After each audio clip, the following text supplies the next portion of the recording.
You know, like most kids from those neighborhoods, dead or in jail today. I was always a leader at everything I did. I wanted to find my purpose in life. To the point I felt motivated like I could play basketball. You can utilize the game of basketball and still do some great things in life without playing it. Family values. Steps right here. It's not that serious. Inspiring them beyond the court. So welcome back to another episode of On Purpose with Stacey J, where we about the real talk up in here. And right now we got the one and only Tasheed Carr at the table with us. Tasheed is a former guard with for St. Joe's Hawks and the founder of the BLF, Born Leader Family. Born Leader Family, yep. Is that a foundation or development program or coaching program? So it's really my brand, the name of my brand, and it's developed into a basketball program and a mentoring program. So it's the umbrella of my brand, Born Leader Family. There's some things that fall under that. I love it. Before we jump into the program itself, I want to go a little bit on a backstory with you. So coming up, where are you from? I grew up in West Philly and Southwest, 56 in Greenway, 58th and Hazel. Southwest in the house, yes. And West Philly, but more primarily Southwest Philly. Southwest. Tell us a little bit about your journey. My journey has been, like most kids from those neighborhoods, grew up. I played basketball my whole entire life, but it was once upon a time where, I wasn't always doing, great things, hanging with, the young kids in my neighborhood, the same, probably 8 to 10 kids that's dead or in jail today. So, those was the bulk of my friends growing up. Got into some dumb stuff like most kids, but I really credit the game of basketball, first of all, thanking God for just placing that in my life, but really basketball kind of saved me. Yeah. So my story is such that, playing basketball, being a basketball player, having the opportunities to travel early, to, travel around the city, travel around the state, and ultimately the country, truly saved my life. So just come from that. My mom, on drugs, my dad in jail his whole entire life.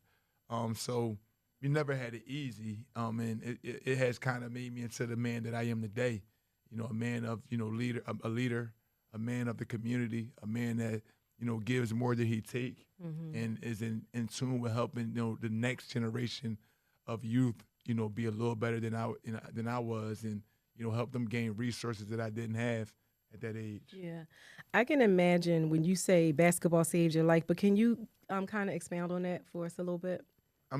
So, all my friends, like I said, all my friends that I grew up with at that younger age are dead or in jail. So, and I was doing just the same things they was doing or even worse. So I just know, if I would have been on that path, it would have been good for me. So, I probably would have ended up just like them because, I was always a leader at everything I did. So now I'm a leader at all positive, great stuff. But when I was outside playing with them, I was a leader of all the negative stuff too. Mm-hmm. So, that's why I always just, thank God, tremendously for, the basketball is it. And that's why I give it, so much, all my passion, all my experiences to these young kids because I know what it did for me. Yeah, yeah. What about when you played for St. Joe's? Give us a little bit more of that. So when we think about Tasheed, graduate high school, what's next, and what led you up to basically give us a little bit of more meat on your journey. Yeah, so, I graduated from St. Joe's, played basketball. I never thought I was going to go to college, let alone graduate college. So, up until that point, that was definitely one of my biggest accomplishments ever. Graduated school, played a few years overseas, different countries, played in about 4 or 5 different countries, the NBA Development League after that. And I was kind of done playing basketball. I just didn't have the love for it as much. I kind of got hurt a few times, and I always just trying to figure out what's next. And that was kind of really giving me anxiety. It was really just waiting on me because I always knew I wanted to do some great things, but I just didn't know what. But I always knew I wanted to find my purpose in life. I always heard people talking about their purpose in life and doing things that you really, really love, that you can get paid for, that is not work, going to work that's not work. And that always fit who I am because I believe in my freedom, I don't want to work too hard. I want to work smart. I want to travel the world, things of that nature. So just trying to figure out my purpose. I spent a couple of years training a few NBA players, one notably a guy named Rajon Rondo, NBA All-Star, maybe a future Hall of Famer. We've been friends for a while. So he needed my help and just mainly just picking him up, outside of the court. Was going through some things and, got with him for a while. And that kind of started to lead me into what I wanted to do because I knew I didn't want to do that. Although it was like great, travel and high lifestyle, like I realized that's not who my soul was. Yeah. That's not who I really wanted to be. So from there, I'm like, what do I really want to do? I knew it was something around sports. And I just started like helping the kids out, and it just started they started taking to me and just coaching them and mentoring them and establishing different events and so many things over the years, and it kind of all came into one. So it just it came like seeking my purpose in life. And also that stemmed from a situation where I caught a case. I was like 28 years old. I definitely didn't know what I was going to do. I was trying to figure out how I was going to get money. And I got caught with like a substantial amount of marijuana, some money, just, dumb stuff. And by the grace of God, I got up out that situation because I had some friends that used to be a former DA. He got me in a special program. It was my first offense. Long story short, it led me to like, I'm not doing no dumb stuff no more. I got to really figure this out. Like, I'm trying to be a powerful man in life. And I just started praying and started thinking and just started doing. And it kind of led me to, who I am and what I'm doing now. Yeah, I love it. So, look, we got my brothers here with us today. We got my brother, Mr. Kitt, and got my brother, Jim, here. And they won't be a part of this conversation with us. So you guys can jump in anytime that you like. But that was what one of my questions was going to be. What role has faith played in where you are today? You kind of been alluding to it, not even alluding to it. You really been speaking to it. Oh, yeah. Sure. Yeah. It's everything, just, the belief in God is like a tremendous belief in yourself. And when you realize it's all one and the same. So like my faith is everything. I got to give God all the glory. It's all praise to the Most High for me. Because I understand that like everything is divine order and you are exactly where you're supposed to be at in life. Thanks. So I just take it one step at a time, and I'm never forgetting, the origin of, what's the real. Yeah. And without God, it's nothing possible. So I'll keep that at the forefront. Agreed. When you say that, guys. Yeah, I definitely have a question for you. It seemed like, especially when you said when you caught the case, you was about 28 years old. It seemed like you had a growth spurt within your heart, within your mind, within your belief of God. Was there any particular person that helped guide you along to where you are right now? Yeah, my grandma. She did a great job of guiding me along. Because she got a lot of faith. Like she's a woman of faith. And so she taught me a lot of this. The power of God. Having faith. Divine order. Everything. Being right in place. And you being right where you're supposed to be at. And mainly, she always held me accountable and never let me complain and act like, like not like a man. You know what I mean? It's like how y'all talked earlier. It's just like how you going to handle it, how you going to deal with it. Like, all right, what's next? So no matter what I went through in life, my grandma never let me sulk in it. She never, never babied me. And like that was the best thing she could have ever did. Held me accountable and like, kind of threw me to the wolves. I appreciate her for that. Question, if you had to paint a picture for those watching, what would you consider to be your turning point? From what point in your life, whatever you were going through in that moment, that caused you to lead you into the direction that you're in now? Yeah, well, one, I knew I wanted to be a great man. Like, I always did great things. And, from being an athlete, I was pretty well known and stuff from being an athlete, but I always knew I wanted to be more than just an athlete. So that was one of my things that drove me. But mainly just that case, because like it was very substantial. I could have been doing like some years, you know what I mean? And once I realized the blessing of like coming up out of that, like, cause it was was really not cut and dry. So once I realized like the blessing of coming up out of that, I realized like, yo, God, I always knew you had a purpose, but I'm like, God got a purpose for me. Like now I got to figure this out, cause I probably won't get another chance like this in life. So like I just kind of start taking everything serious from there. You know what I mean? Like I ain't even crossing the street wrong at this point. So like that was really that like It was like your reset button. yeah, I didn't want to do no jail time. I mean, everybody was around me.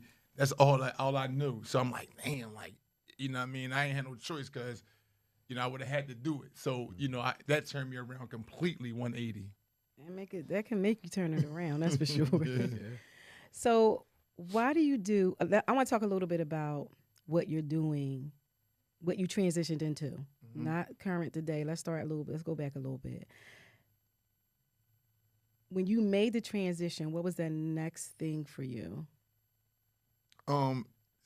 So like a lot. So like I was just having my first kid, just really just, you know, organization, trying to, you know, be organized, trying to make sure I'm prepared for whatever I want.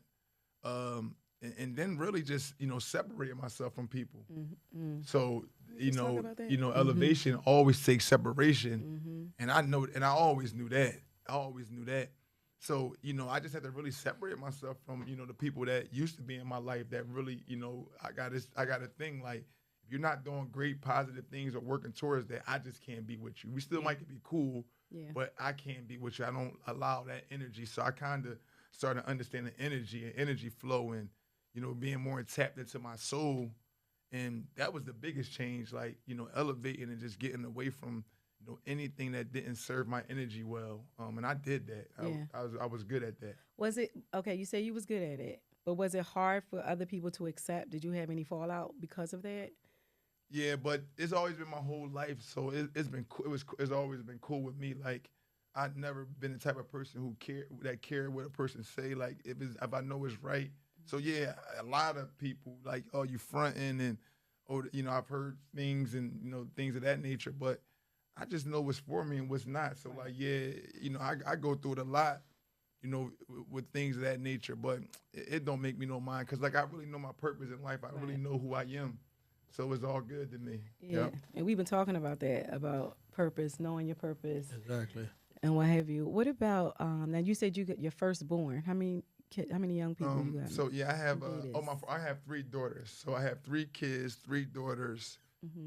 Yeah, my babies, you know, and that brought a lot of purpose in life too. Okay. Having my first daughter, she's 13 in February. So that was right around the time I was just having her. And, you know, just, again, me not having a father in my life, me not even really having parents in my life. Yeah. And being raised by my grandmom and just knowing how much that can affect a young girl. And I'm like, yo, I got to be a better man. So it started off with stuff like that, man. I just got to be a better man. I didn't know what got to be a better man even consists of.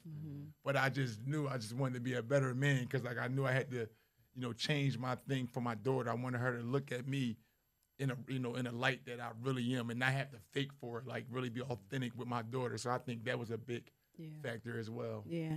What would you guys say? Would you say something similar? I was going to actually ask something different. What do you think your life would have been like if your father was in your life?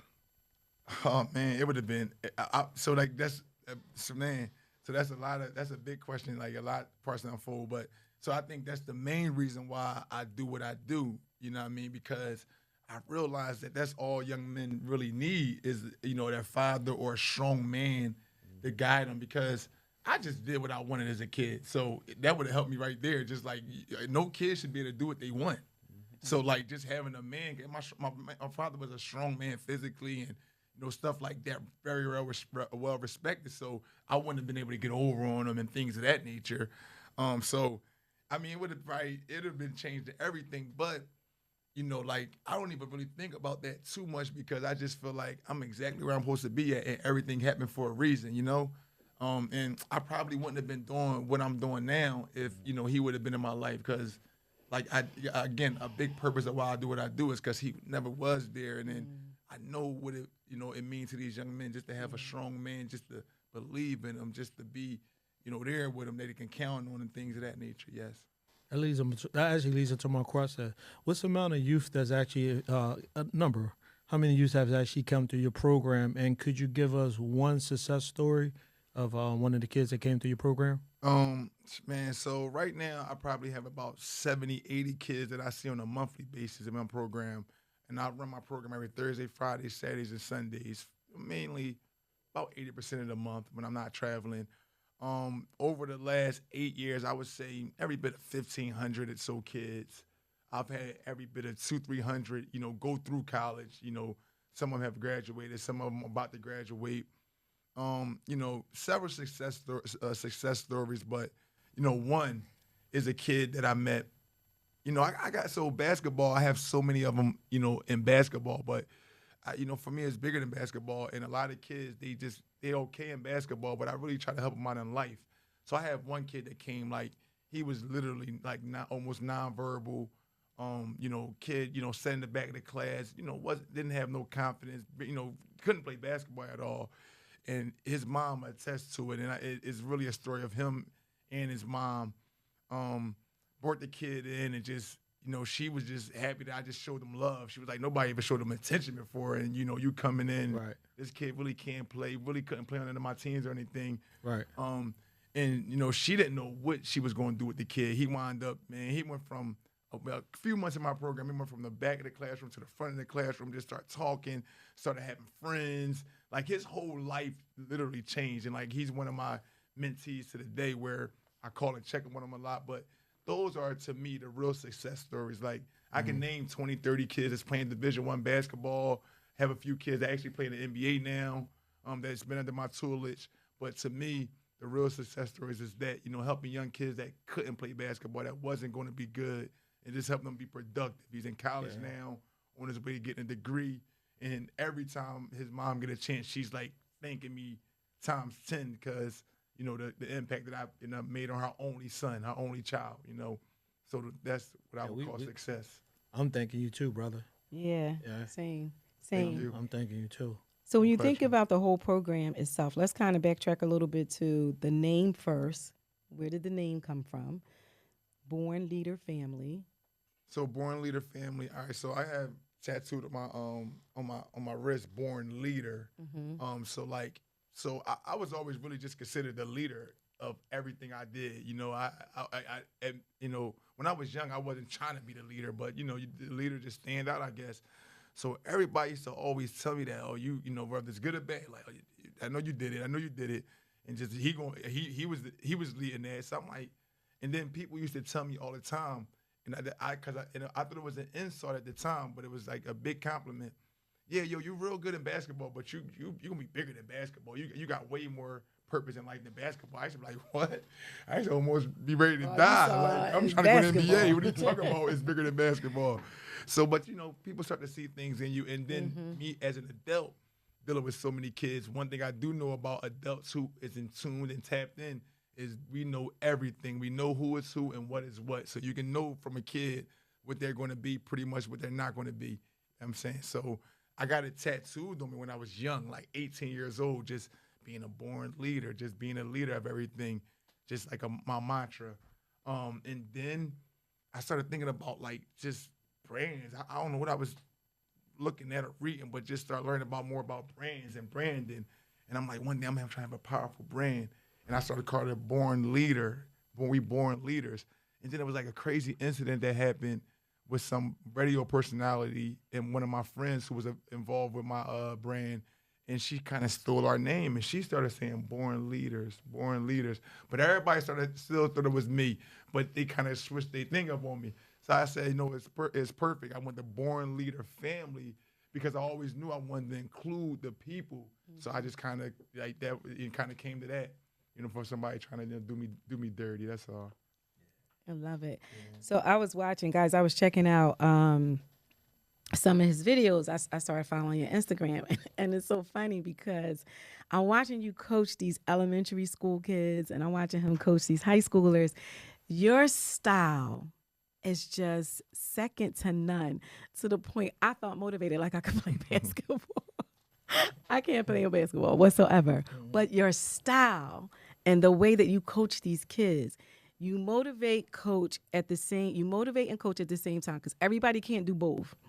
Some people know how to be a coach, but not everybody know how to motivate and coach and shift the way of thinking. Now, I know that's what a coach is supposed to do. They're supposed to help shift your way of thinking. Coaches can also just teach you how to get from where you are into the end result. But the way I was watching it, I could see even their shift in the way that they was thinking, because you were even saying it. That I can't repeat everything you were saying, but I was watching, and you was like, "You see how you did? Now you gotta make sure you got looking in the back. You can't." And I was like, "Yo," I said, "I feel like I could play ball now." I want him to coach me, and I'm the most non-athletic person in the world. So I'm bringing this up because I want to talk about the little ones first. I even watch how they even have they're disciplined and structured, but I don't see no. And I'm sure I'm missing it, because I'm sure you may have your days where the kids kind of give a little bit of pushback and they tired and they don't want to do anything. But I saw these kids being motivated. I seen little ones jumping high to get the ball in the what is it called, the basket. I do watch basketball, I promise. It's not a sports show. It's okay. But I love basketball. But anyway, talk to me about that style. Now, I'm not even talking about the high schoolers yet. I'm talking about the little ones. Yeah, so I mean, you definitely read that correctly. That's what I'm known for, honestly. You know, I'll be having a gym for the 30, 40, 50 kids. Just me and my partner is always tight. But for the little ones, first and foremost, that's my first love. Like, that's my biggest love in it, because I get to see them from like a real young age and really develop up. So I think that's like a beautiful thing, just to see the development of any young kid, and for them, I understand, like, that's where it started at. That's where the beginning started at, accountability, understanding the things that you can take from basketball to real life, hard work, discipline, dedication, following directions, kind of following through, you know what I mean? So, like, I try to really instill that in the young kids early, because I know, again, some of them will be okay ball players, but most of them won't be ball players. And I think, I've taken so many things from, like, my basketball playing days to real life, and it has helped me immensely in life and being successful and, progressing in life. So I feel like, those are some of the things that translate. And it always reminds me, like, that's really why I do what I do. It's like the basketball is one thing, but these kids need the other thing too. So, yeah, that's why I approach it like that. Yeah. Yeah, I know you're going to give me a modest answer, but would you consider yourself, I'm not even going to ask that. Would you take the title of being a hero? Think about it first. Think about where you came from. Think about what wasn't there when you was coming up to who you are for these kids now. Yes. So I would never call myself that, but I would love to be remembered as a hero from my neighborhood and from our city. Yes. Yeah, I think, and I just think, it's just like a humbling thing. Even when you say that, like, again, I would never call myself a hero. I feel like I'm just doing my duty and doing God's work. But I want my legend to be like, he was a hero from my hood. He really, and it being genuine and stuff like that. So, yes. Good question. Yeah. So I want to ask, I want to go back to the motivating and coaching.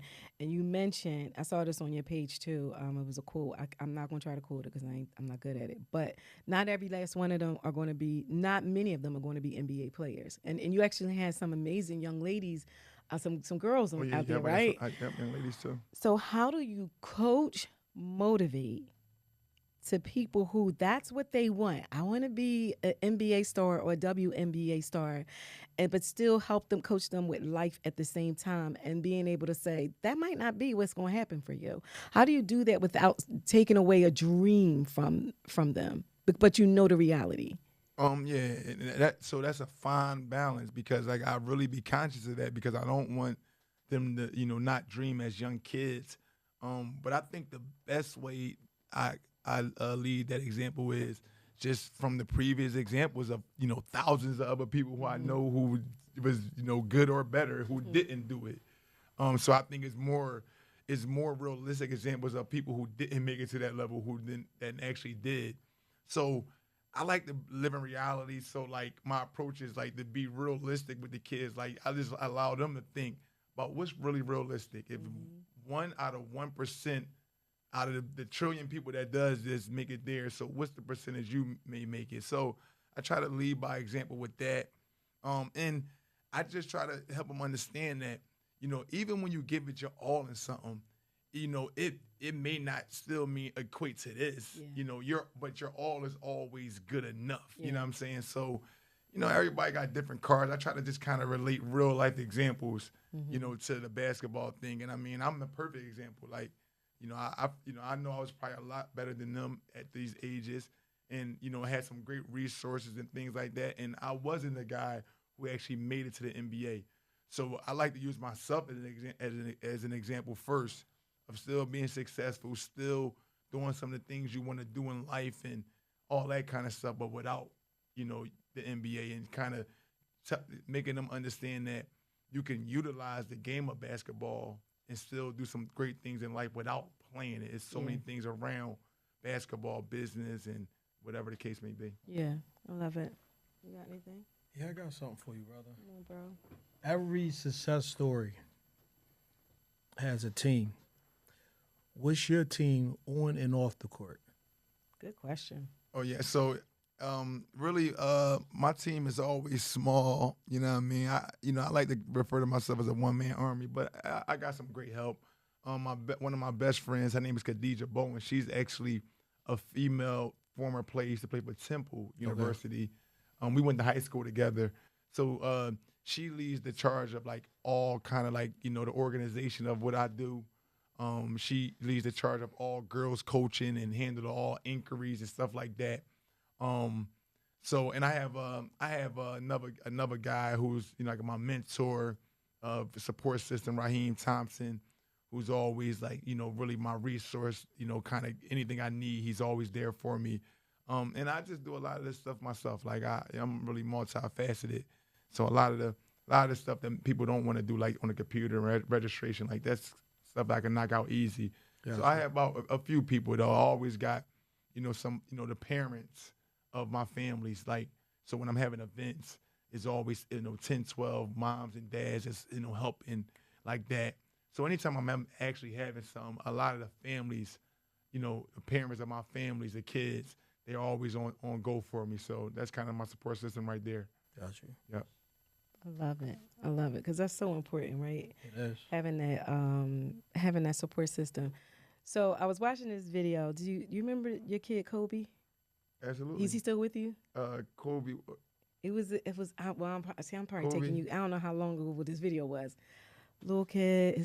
I think his name was Kobe. Explain the video. He was. It's hard for me to explain because I don't know basketball lingo, but it was the way that you were coaching him. And I think he was telling him about stepping back and looking around or something like that. And then the first time he did it, he didn't do it as well. Yep. And then the way that you came back and you just rephrased what you were saying, and you was like, you get what I'm saying? And it was the way you say it, you said it. And then he came back around and then he nailed it. And I was like, I want to know what this kid is doing today. But you know why it's probably hard for you? Because you did this with a lot of the kids. Mm-hmm. It's just that I remembered his name because of me reading your post and everything. But what you did was Cody. It's Cody, not Kobe. Cody. I remember exactly what you're talking about. Cody. All right. So is he still on your part of the program? Yeah, Cody's for sure. And I'm very proud of him because, you know, he started a lot late playing basketball. So a lot of that stuff you probably seen was like him just kind of understanding it. Now he's at East Stroudsburg, freshman year of college. What? You know, on a team playing he was well. This was one of your older. No, but it's probably one of your older videos then, because yeah. I don't know. Who that is? Cody Okay. kid. I got so many videos like that though, Okay. but I'm not sure. But I mean, I'm proud of all of them. I'm telling you, all my kids, they go to do positive stuff. Now I do have some other stories where, you know, kids don't do positive stuff, and got a few kids that I've attended funerals and, you know, went to court dates and all that. But yeah, all of them just, you know, I'm so proud of them in their own way because they truly lead me and be leaders in their own right. Yeah. And that makes me proud. Yeah. How about the girls? So the girls I have, you know, they're so near and dear to me because, you know, I don't have many, but the ones I do, I got a connection with. I even know their parents. I grew up with. So a lot of these kids too, I know their parents and their families, and like, you know, being throughout the city playing ball, you know, being known from basketball. So I know a lot of the people. So it's even more of a special connection. But the females is a real great connection because, you know, I get to make my impact on them, and you know, I've built the same kind of relationships with some of them. Like I go to their games. I've got, you know, several of them in college. I go to, you know, 4, 5, 6 college games a month, just of different kids. So I mean, like every kid I touch is like really near and dear to me. there's a few that's just so much more close. You know, you grow closer with some people Yeah. than you do others. But like for the most part, like they all make. See, the thing about it is they truly make an impact on me. Yeah. See, I know they don't even realize, and I be trying to tell them like, yo, as much as whatever I do for y'all, y'all do the same for me. It's like a two-way street. Right. That's why I'm able to do this for y'all and with ease. And I don't get paid much for that. Like I don't charge 60% of my kids. They're from the neighborhood. I may have some kids that's outside the neighborhood that parents just want them to have training. I may charge, very minimum, but I pride myself on, giving back that part of me for, little to nothing. Yeah. You know what I mean? Because like, I feel like it's kind of contradiction to, if it's God's work, how are you charging everybody up? How are you? So I kind of like balance that as well. So do you have, I saw there where you had like the high schoolers and the young ones all in the gym at the same time. You ever have them, were they practicing together or playing together? No, I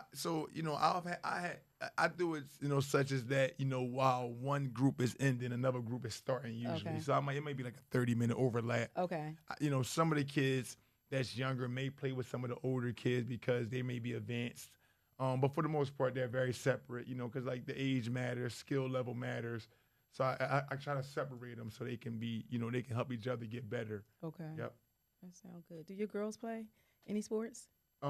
Well, my middle daughter, she play everything. I don't know what if she going to play, but she plays everything. She's like the most athletic. My older daughter, Haja, she does dancing. And then I have a 6-year-old. She don't know what she want to do yet. But they all are tall and athletic. Mm-hmm. So whatever they do, I'll be supporting it. I just hope they don't really play basketball, because I don't want to grow up. I don't want to get a little older and I'm 50 at these games, and I don't want to really do that. So, but if they do, I'm gonna support them. Yeah. Let's travel back to your teenage days. What would you say? Like, I go back to my days. Not that I played basketball, on that level, but we had 16th and Susquehanna, those basketball leagues. What was that like for you in your teenage days? What did you have to look forward to? Yeah, for sure. So like, I court I played years in Susquehanna when I was younger, 10 and under, 12 and under. So I always look forward to like my neighborhood leagues first. Because I always kind of was playing up and with the older guys. So I look forward to like the whole neighborhood coming out and you killing those guys and gaining respect to just my neighborhood. So I just think it start there, and then I look forward to like travel basketball. So back now it's like very prevalent. Everybody travels everywhere. Back then it was only a selection. So I traveled so many places early and so many different experiences that shaped me from there. So like that's what I was looking forward to. Like my neighborhood, earning that respect, and you walk around the That was a neighborhood, big like, thing. yeah, that's the young boy. Like that was big for us, So yeah, that's what I was looking forward to. The athlete of today, can you explain the difference of the athlete of yesterday from your time? Oh yeah, it's a huge difference. I struggle with that because like I'm a very principled person. I stand on what I stand on. And that's my biggest challenge because I believe in accountability. I believe in those things, and it's non-existent now. And most of the time it comes from the parents, and maybe them not knowing. A lot of the young kids not really having fathers around it that kind of teach them certain things that a mother may not be able to show them. But the entitlement is that's the main difference. The entitlement these days are crazy. Everybody think they supposed to get everything without earning anything. So I think that's the major difference. Like, wow. Yeah. And then just so being real with the kids. Like, I came from a school where the old heads is gonna be super real with you. Mm-hmm. The woman was gonna be real with you. Most people. Now people will sugarcoat it, man, knowing that it'll hurt a kid, knowing that it's not good for them. That's true. So I just think that, I think, people, you don't live in reality when everybody just tell you a lie and nobody never keep it real. So I would just say that. I would say the sense of entitlement and just the lack of like telling kids the real. Yeah. I know that the violence with our young people today, that really it bothers all of us, but I know that's something that's a big sore spot for you as well. Is there anything you want to share in regards to that when you think about what's going on with our young people? For sure. And so that's always like tough for me because like I love all these kids the same, and when you do some things with so many kids, you don't help but to grow like a real relationship with them, a real bond with them. Y'all connect, y'all souls connect, y'all spirits connect. And I've had this one particular kid is like the best kid I ever met up until date. His name is KJ. He got murdered, gun violence. But I think about him all the time because he was always with me. Such a great, kind-hearted young kid. And it's been several young kids. I mean, I'll be honest, almost every other time I turn the news and it's like little kids, I know those kids in some kind of capacity. And then on the opposite side of the spectrum, the kids that's doing it, I know most of those kids, like some of those kids, whether it's their families, a lot of those kids are former ball players, been around. So it's so hard just knowing that it's for nothing. Yeah. Just mainly knowing that it's for nothing, and mainly knowing that these kids aren't really these kind of kids. I don't know what the impulse is. I don't know what their mindsets are, but some of them are such beautiful kids, and they get caught up in that. But then I remember how easy it is to get caught up in that. So I just pray for them. I have a lot of empathy, for them. I don't judge them because I know I've been in situations where, it could have been over for me. I could have been, not doing what I'm doing today in one instance. So I just try to, be better and just send a message to the next set of kids so they won't be in the same kind of predicaments, And I also support them, whether they're in jail for life, whether, whatever it is. I still, I don't give up on no kid. So I still support every single kid in hopes that, you can grow up and you can help people be a better man, better person. That was the one thing that I really respect out of everything that you said. You spoke on some of the kids that went to college. You got like 7 different. You said, "Yo, man, I'm going to like seven games a month. Like you don't have to go to 7 games a month. You know what I mean? So I see that your love for these kids that's in your program. I see how it continues to still manifest going down the line where you're still supporting them. It kind of seems like you're still their support system even in college. Yes, you're still part. They're still part of your program. Yeah, so like that's another way I think about my program. It's like it's not a program. It's something just for life. Like I wanted my. I apologize. I call it a program because you have structure. No, you're right though. Okay. Like, I mean, most people would consider it a program, and, Okay. and when I write it down, it's a program. I am programming. But I try to relate to the kids that like this is the thing that we're building for life, family. That's why it was great that I was able to add the family onto more like life skills and family values. For sure. Okay. And then like these young men, they become now I'm getting older now they're in a position to do things now. So like I always had a vision of just kind of leading the charge, and now they can be in position. And we can all just help the next generation. They can kind of keep going. So, got you. Yes. Yeah, and I would think showing up when they may not have a father or even have a mother that can show up for them. You're showing up for them. And I would assume your team is probably showing up for them. And that's what really helps make it a family, too. Outside off the court, away from the court, y'all still there for them. So that's the family part. Absolutely. I would assume, yeah. Yep. Yeah. So, all right. So moving a little bit away from basketball, but everything can be about basketball. I see and learned that you like to travel. Yes. Okay. Talk to us about this travel. Like, what are some of your most interesting places that you've been?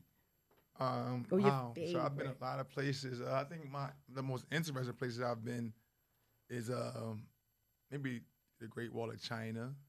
That was very interesting. It was very scary. Really? Yeah. What, walking up the walking up, because I mean, when you get there, you start to hear about like this, how many people die I heard on the steps that. a year. Like you don't hear about that before you go. Right. And then when you get up there, Give me the disclaimers before I get on the plane. Say, hold on, wait a minute. These steps right here? Wait, you midway up the steps, and they was like, oh, yeah, and by the way. But you kind of see it when you go up there, like, oh, I can see how people dying on these steps. So like, why? Because are they very narrow? Very narrow and very steep. It's Stairway to heaven? Yo, yes. Like I'm telling you, that was like, that was something like I had to get over a fear to do. Like I'm like, oh man, I gotta go up there. But I did it. I mean, I've been in so many places. I lived in Israel for 2 times, 6 months and then 8 months. Really? You know, Playing ball or over there for other business? Playing basketball. Okay. But that was very intriguing because what I realized the truth about what they lied to us about when I lived over in Israel. Even though I won't go too deep into that, but I realized like, oh no, like this is not the people of Israel are good people. It's the leadership. Like, and I just started to learn about really Jordan. I went to Jerusalem, so I started to learn some things, and it enlightened me for life. So that was a very positive, a couple experiences. My favorite so far I've been to is Italy. I went there this summer. Actually, it was the best vacation. But I've been a lot of different places. I played ball in Spain, Madrid, different places over there. I went to I played in the entire China. So I played ball over there. So I've been all around China. It's so interesting over there. Like so many people. What I was very intrigued about in China is that there's a lot of Africans in China. Yes. Yeah. Yes, it is. Particularly in Shanghai and the bigger cities. Like, I mean, literally, I went to a club one time and I didn't see a Chinese person. Really? It was all, yes, it was all black people. It was like crazy. So I realized, you start to travel and you start to realize some things that you didn't know.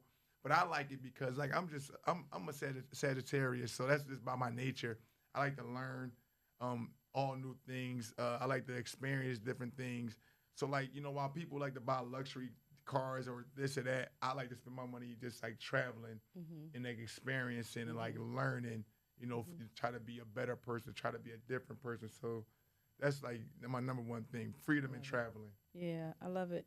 So when you were playing overseas and you're playing for these other countries, how does somebody coach you that doesn't speak English or you don't speak their language? How does that work? Well, yeah, so it's a part of just those experiences and like really learning and how to maneuver. And so I realized early that being over there and them not speaking English or not speaking good English is that, communication is really nonverbal. So like when I heard that saying, like I never understood, but like real communication is really not with words. So it's like, we understood each other. I'm playing on a team. I can remember playing on a team in China. No one on the team actually spoke English. The coach didn't speak English, but we had a translator. But it was no different than me playing on a team with people who spoke English, and like it was the same thing. Really? So that taught me a lot. Was it more chemistry? Probably, like you get to learn them. Yeah, and, probably more chemistry when I think about it. But it wasn't like a fall off. It wasn't like a big difference in fall. It wasn't a fall off at all. If anything, it made it better, much I say. Really? Yeah, so I learned that. And then it helped you survive and just learn different words and different things. And so a lot of that stuff you just, over the years, you just learn how to just cope with it. And like, again, I think that's my major takeaway is that, the real communication is really nonverbal, So it was cool. It was good. I love it. I love it. So, Kitt, you got anything else on my brother over here? Yeah. How do you handle the emotions that come along with these kids and knowing what they don't have, knowing what they do need, and knowing the support they don't get? Good stuff. So I try to keep in mind that, it's not good to have a bleeding heart. So I try to keep that in the forefront of my mind. But it is difficult because, while I'm not a very emotional guy, I don't deal with emotions too much. I understand, being in that same, state, that same situation, that it could be very emotional. So I don't know. I try to I just be supportive, but I really let them know at the end of the day, the beginning of the day, it's like you only can control what you can control. So like the things that really matter, you can't really worry about. You got to trust in your work. Just the same kind of support that people giving me that I know that's worked. That kind of thing. But then mainly I try to, relate to them that it's not that serious. This is only a game in a grand scheme of life.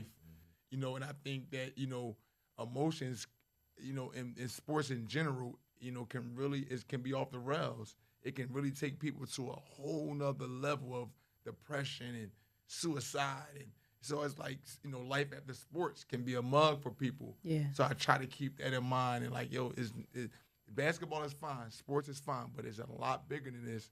You'll pay 18, 20 years doing this, then you might live 80 years. So you didn't live 60 years more than you played one sport. So I try to, keep that in mind.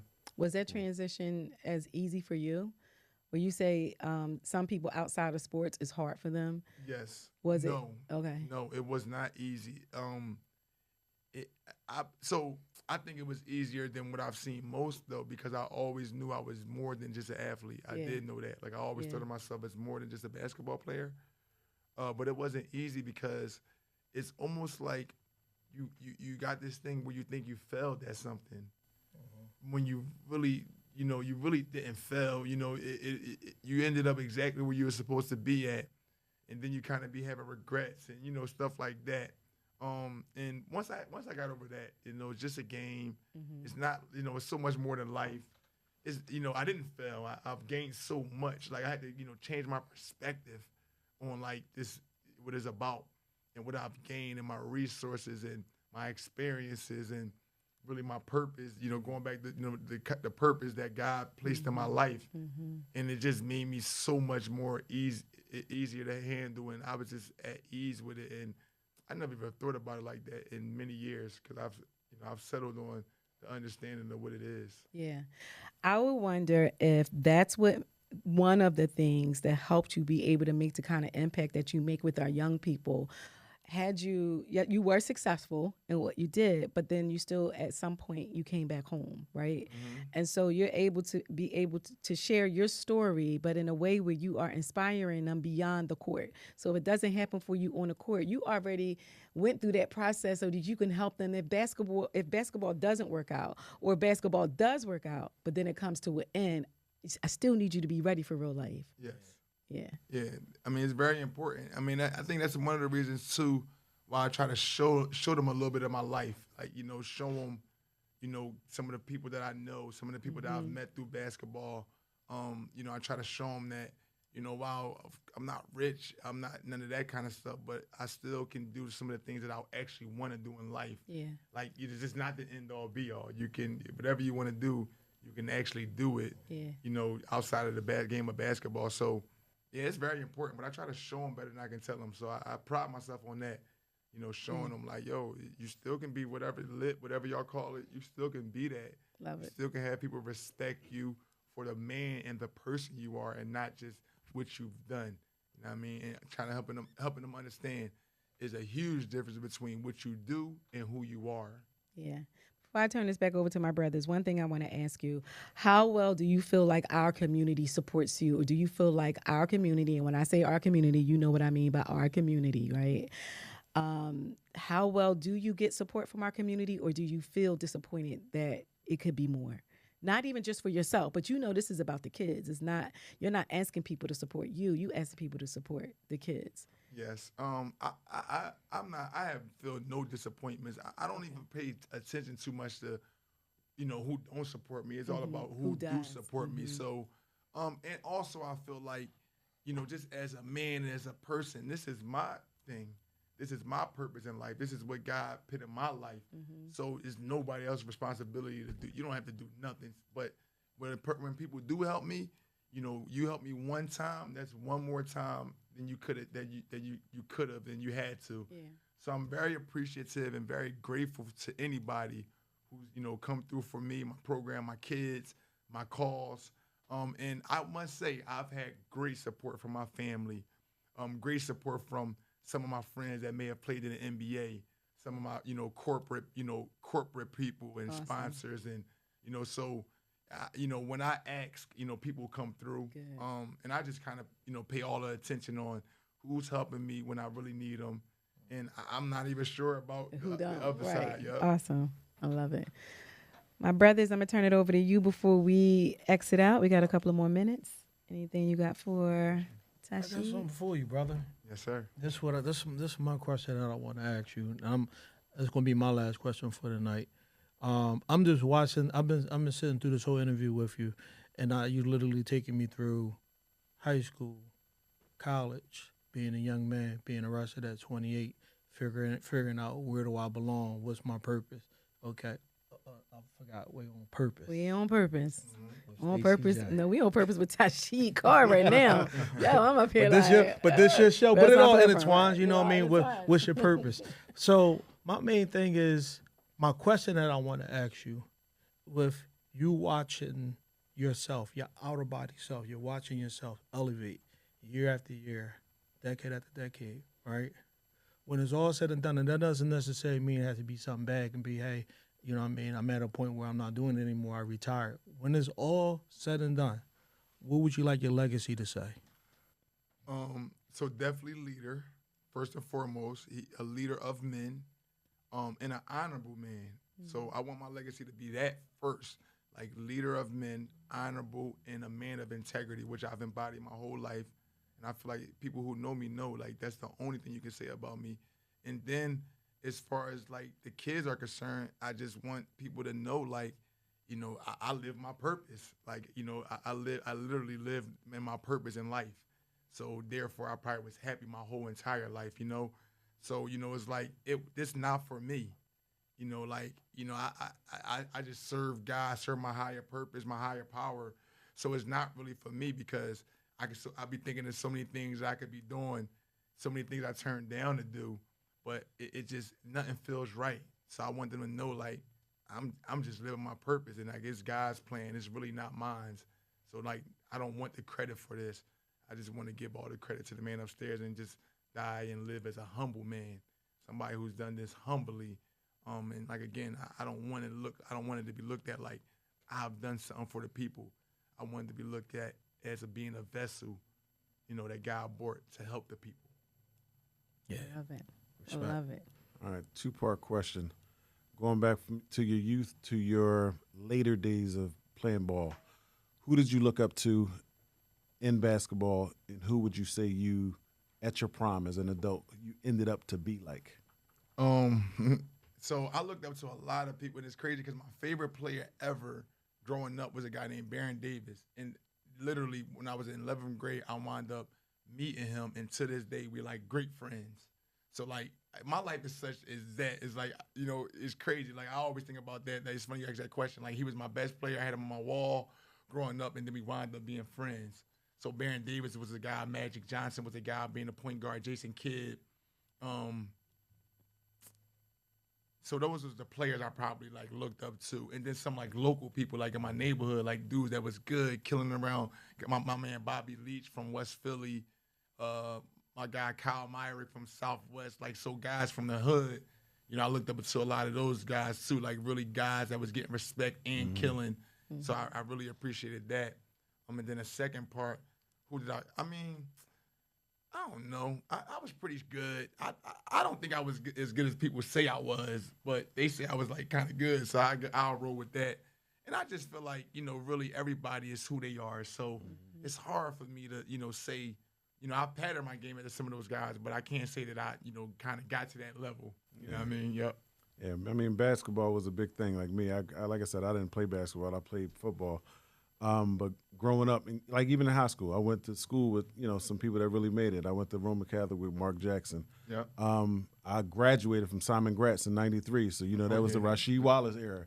You know, so in those times, even now, it's still the same. But basketball it meant a lot. It meant a lot in the hood. Still does. Yeah, I mean, it still does. But I'm just going back to my childhood. Basketball meant a lot, and it was really something to look forward to.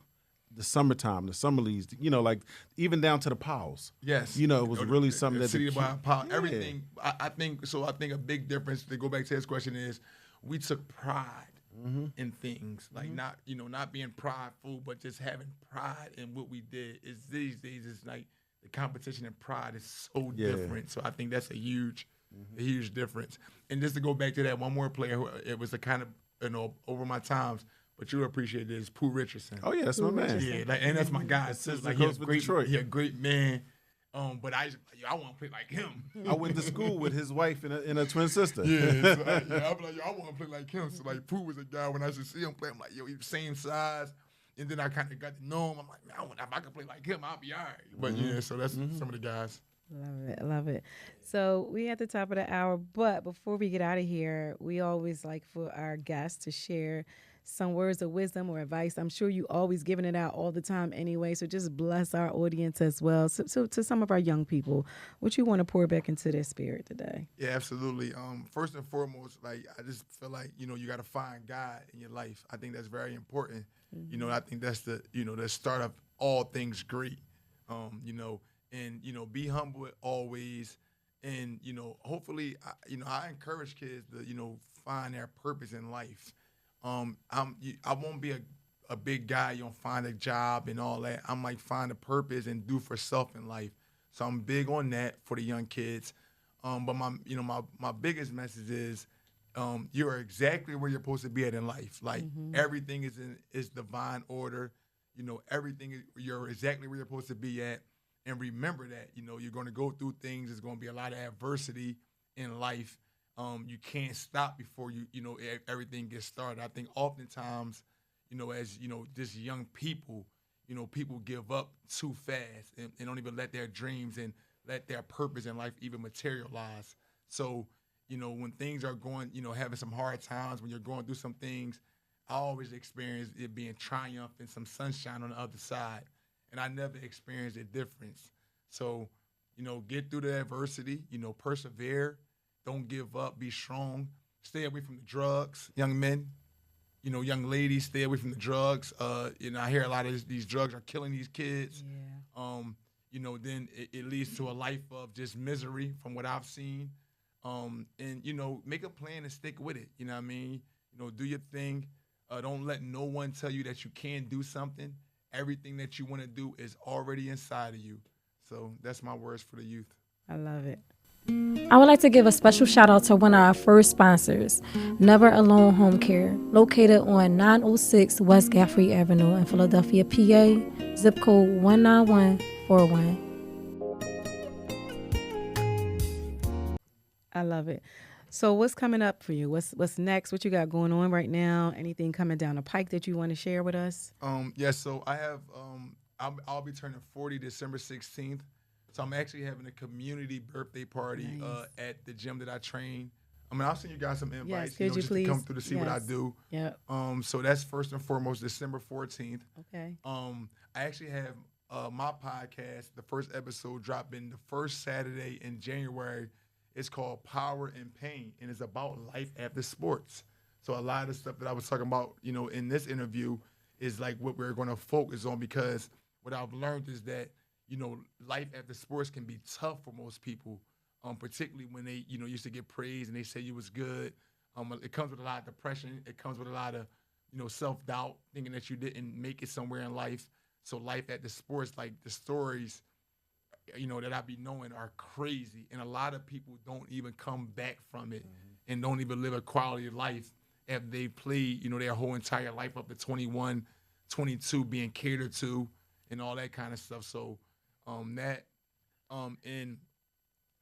my youth teams. So any parents out there, any fathers out there, moms, if you got kids, particularly ages 6 to 12, I'm in the gym at my gym, Boys Lab Middle School, every Friday, Saturday, and Sunday. And we'll have registration all of next month, every Sunday morning. More info is on my page at Born Leader Family on Instagram. We love it. I'll take it a step further than that. For any parent out there, and I don't know what it costs, I say 5, and I'm going to include my man. I'm going to say 5 people that can't afford it. We paying for it. Cool, say no more. So I got the Appreciate tightest that. squad. Much love. I love So it. is that 5 or is that 10? Because I got my own money. I don't have to be with your 5. It can be 10. You see So how you it have goes? 5, I have 5. There you go. Okay. Here we have it. This is how it goes All right. down on Purpose with Stacey J. I Appreciate love y'all it. brothers. I want to thank my brothers, my co-hosts who hung out with me today. I appreciate you guys much. But I want to say a special thanks to you, Tasheed, not just for being here today, but for everything that you do. And thank you for being patient with us. And we really do appreciate you. So this really was more about On Purpose with Tasheed Carr today. So thank you, Tasheed. My pleasure. Thank y'all. The questions was great. All right. Yeah. Great. That was good stuff.